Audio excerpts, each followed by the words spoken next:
Hello everybody and welcome to the Derek Ruby Show. I am your host, the previously mentioned Mr. Ruby. This is a quick overview of Lupin III. So you might be asking yourself, who the fuck is Lupin III? Above all, Lupin III is the world's greatest thief, and there's nothing that he can't steal. Lupin III is an anime/manga character that first appeared in 1967 and created by Monkey Punch. He's had 5 anime television series, 8 theatrically released movies, 5 OVAs, 26 animated television specials, and all kinds of other stuff. So Lupin III is supposed to be the grandson of Arsène Lupin, which had his own series of novels and was a reoccurring character in Sherlock Holmes. Lupin's character can be played several ways. Lupin was originally a more serious criminal in his early books. Some of the movies he's played as a gentleman-style thief. Lupin can be very comedic and display a lot of slapstick-like behavior. Lupin has a lot of James Bond-like qualities. Sometimes Lupin is played very serious, but a lot of times, depending on the movie,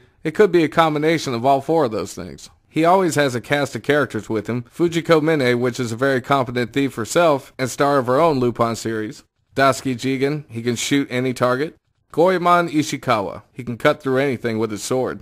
And of course, who can forget Inspector Zenigata, who will go to the ends of the earth trying to capture Lupin. Lupin III is very big in countries around the world, especially Japan and Italy. But for some reason in the States he's popular, but not as popular as, say, Dragon Ball Z or Naruto or something along those lines. One thing about this character is pretty much anybody can get into it and understand it, whether you're watching one of the movies, whether you're watching an episode of the TV show or one of the TV specials, because each movie or episode tends to be around its own plot. Lupin's trying to steal something, there's a mystery, there's something going on, and Lupin's just not an all outright criminal all the time. A lot of times there's usually a bad guy or something that's a much far worse criminal than he is, and he's trying to take them down. A lot of times he shows off his moral compass. He's a sucker for the ladies, and he's a pretty funny character. There is a lot of enjoyment you can get out of watching Lupin, primarily because it has something for everybody. So if you're looking for some action, some romance, some comedy, and you want to see the adventures of the greatest thief in the world, or something you can sink your teeth into where you don't have to watch every single episode or movie or see every piece of media that's related to him just so you can understand it, something you can just kick back and enjoy, then Lupin III is the character for you.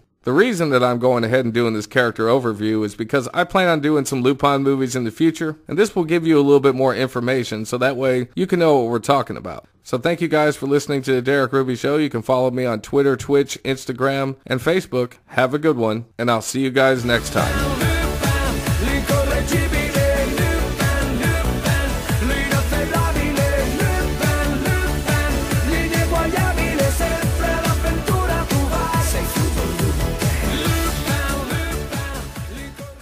Ah, yes, that's much better, Fujiko. More.